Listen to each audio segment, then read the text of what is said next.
เรื่องมาว่านอนโกน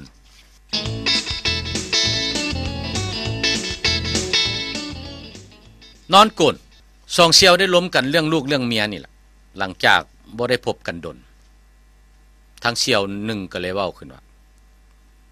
อ๋อเซียวเอ้ยเวลานอนนำเมียนี่ละมึงเอ้ยมึงก็เคยเห็นเมียมึงโกนอยู่ว่าบ่เซียวเมียเฮาเลยโอ้ยโกนดังจนลามคานว่าซั่นซะทางผู้เซียวสองเลยว่าคนเนาะเอ้ยเมียเฮาบ่เห็นโกนนะทางเซียวหนึ่งแล้วเว้าคนน่ะ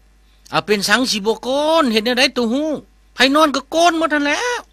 เซียวสองเลยตอบไปว่าเฮ้ยมันบ่โกนเมียเฮามีแต่ขางโกนแล้วมันบ่ฮู้เรื่องล่ะคันขางนี่ที่หนึ่ง